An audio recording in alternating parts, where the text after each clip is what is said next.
बड़ी खबर के साथ आपको बता दें, गोविंदा अभिनेता गोविंदा से जुड़ी बड़ी खबर है जो अब राजनीति में एंट्री लेने जा रही हैं। सीएम शिंदे के घर पहुंचे हैं गोविंदा, शिवसेना में शामिल हो सकते हैं। अब से कुछ देर में ऑफिशियल ये अनाउंसमेंट हो जाएगी। गोविंदा के शामिल होने की खबर मिल रही है।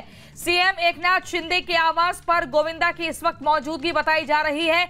दोनों के बीच बैठक चल रही है, बातचीत हो रही है और इसी बीच एक बड़ी खबर आपको बता दें, लोकसभा चुनाव लड़ सकते हैं गोविंदा। ये बड़ी खबर मिल रही है, शिवसेना में शामिल हो सकते हैं अभिनेता गोविंदा, जिनको अब तक आपने बड़े पर्दे पर बॉलीवुड फिल्मों में देखा है। संदीप हमारे संवाददाता मुंबई से हमारे साथ जुड़ गए हैं। संदीप, वही गोविंदा जिनको बड़े पर्दे पर अब तक देखा गया है, अब राजनेता के तौर पर उनकी छवि बनने जा रही है। ये खबर मिल रही है, सीएम एकनाथ शिंदे के घर पर हैं, बैठक चल रही है, बातचीत हो रही है। कितना और वक्त लगेगा ऑफिशियली अनाउंसमेंट के लिए?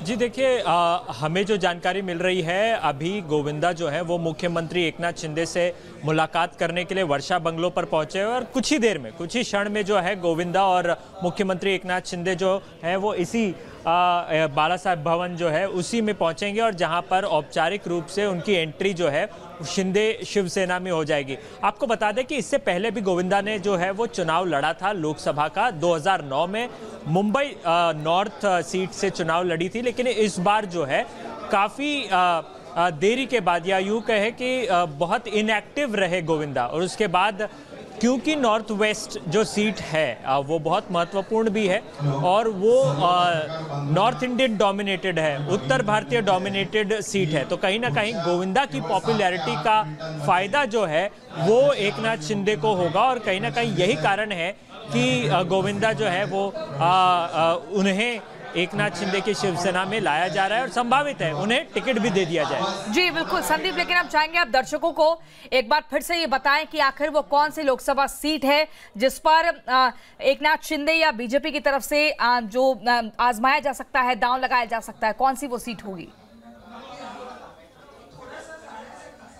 देखिए, उत्तर पश्चिम की वो सीट है जहां पर शिवसेना या यूँ कहे कि एनडीए का जो गठबंधन है वो गोविंदा को खड़ा कर सकता है। आपको बता दें कि पहले इस जगह पर गजानन कीर्तिकर हुआ करते थे। गजानन कीर्तिकर शिंदे सेना में है, लेकिन उनके ही बेटे अमोल कीर्तिकर का नाम जो है वो उद्धव सेना ने अनाउंस कर दिया है। और यही कारण है कि अमोल कीर्तिकर के सामने जो है एक मजबूत चेहरा जो है शिंदे सेना और एनडीए गठबंधन को चाहिए। और यही कारण है कि गोविंदा को जो है वहां से अपॉर्चुनिटी मिल सकती है। आपको बता दें कि संजय निरुपम का टिकट जो है वो कट चुका है, तो अगर संजय निरुपम को कांग्रेस पार्टी टिकट नहीं दे रही है, अमोल कीर्तिकर को जो है महाविकास आघाड़ी ने टिकट दिया है, तो कहीं ना कहीं संजय निरुपम का राजनीतिक करियर क्या होगा, इस पर सवाल जरूर उठ रहा है अगर गोविंदा को टिकट दे दिया जाता है उसी सीट से।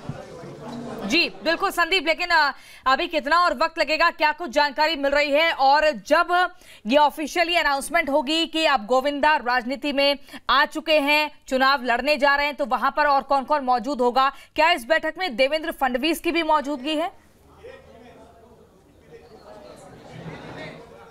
जी, मौजूदा वक्त में वो कुछ ही देर में यहाँ पर पहुँचने वाला है। ये बाला साहेब भवन है, यहाँ पर तैयारी जो है वो हो चुकी है। लेकिन मौजूदा वक्त में अभी तक देवेंद्र फडणवीस और गोविंदा की मुलाकात की कोई भी चर्चा या कोई भी जानकारी नहीं सामने आई है और अभी तक कोई बैठक, एकजुट होकर के कोई बैठक नहीं हुई है। निश्चित रूप से आने वाले दिनों में यदि इस बात पर विचार मंथन होता है कि गोविंदा जो है वो सीट निकाल पाएंगे, बीजेपी की सहमति जरूर ली जाएगी उस सीट को लेकर के, तो निश्चित रूप से इसका औपचारिक घोषणा जो है वो एनडीए गठबंधन जरूर कर देगा।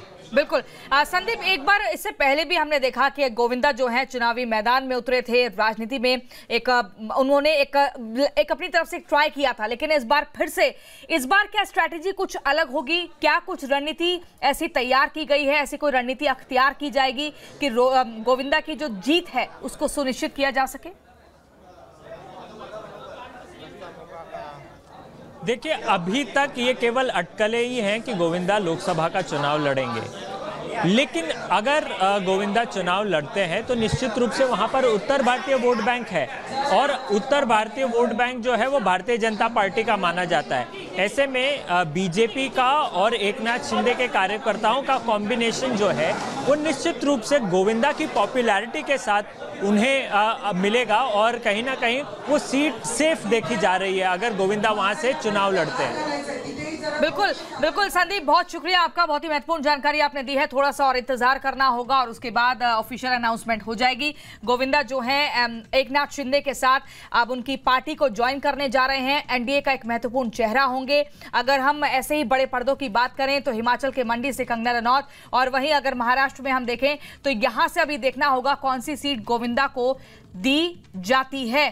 तो ये बड़ी खबर आपको बता रहे हैं। इसी बीच एक और बड़ी खबर आ रही है, अगली बड़ी खबर आपको बताएंगे। ये बड़ी खबर है लालू प्रसाद यादव से जुड़ी हुई। आपको बता दें, बिहार में लगातार अगर इंडी गठबंधन की बात करें तो वहां पर नोकझोंक देखने को मिल रही है, लगातार सीट को लेकर रस्साकशी देखने को मिल रही है। लेकिन इस वक्त मौजूदा स्थिति क्या कुछ बनी हुई है वो आपको दिखाते हैं इस रिपोर्ट के जरिए। पूरी दुनिया एक तरफ हो जाएगी तब भी हम पूर्णिया से अलग नहीं होंगे। पूर्णिया का टिकट पाने के लिए कांग्रेस में अपनी पार्टी का विलय कर दिया। टिकट पर दावा ठोकने के लिए विशाल जनसभा कर अपनी शक्ति का प्रदर्शन किया, लेकिन बदले में पप्पू यादव को क्या मिला? सिर्फ झूठे वादे और सांत्वना, जिसने उनके दिल को झकझोर कर रख दिया है। अब वो ना तो दावा ठोकने लायक बचे हैं और ना ही लोकसभा में उम्मीदवार बनने लायक, क्योंकि निर्दलीय लड़ते हैं तो इंडी गठबंधन के खिलाफ बगावत माना जाएगा और कांग्रेस उनके लिए दरवाजे बंद कर देगी।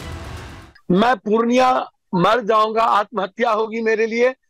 कांग्रेस लड़ाएगा तो पूर्णिया ही हम लड़ेंगे। पूर्णिया से बाहर जो आदेश होगा कांग्रेस का नहीं जाएंगे। पूर्णिया कांग्रेस के लिए काम करेंगे। मधेपुरा सुपौल चुनाव नहीं लड़ेंगे। पप्पू यादव पूर्णिया से लोकसभा टिकट पाने के लिए कई महीनों से दावा ठोक रहे थे, लेकिन आरजेडी प्रमुख लालू यादव ने उन दावों की हवा निकाल कर रख दी। लालू यादव ने जेडीयू से आरजेडी में आई बीमा भारती को पूर्णिया से टिकट देकर पप्पू यादव को कहीं का नहीं छोड़ा।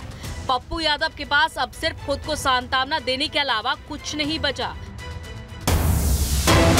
एक बड़ी खबर आपको बता दें, बड़ी खबर आपको बता रहे हैं, हमारे केंद्रीय विदेश मंत्रालय की तरफ से बड़ी खबर। अमेरिका को विदेश मंत्रालय की फटकार लगी है। आपको बता दें, अरविंद केजरीवाल जब से ईडी की गिरफ्त में हैं तभी से चाहे फिर वो जर्मनी की बात करें या अमेरिका की बात करें, वहां के जो विदेश मंत्रालय हैं उनकी तरफ से इस पर टीका टिप्पणी की गई थी, जिसके बाद भारत के विदेश मंत्रालय ने कड़ी फटकार लगाई है।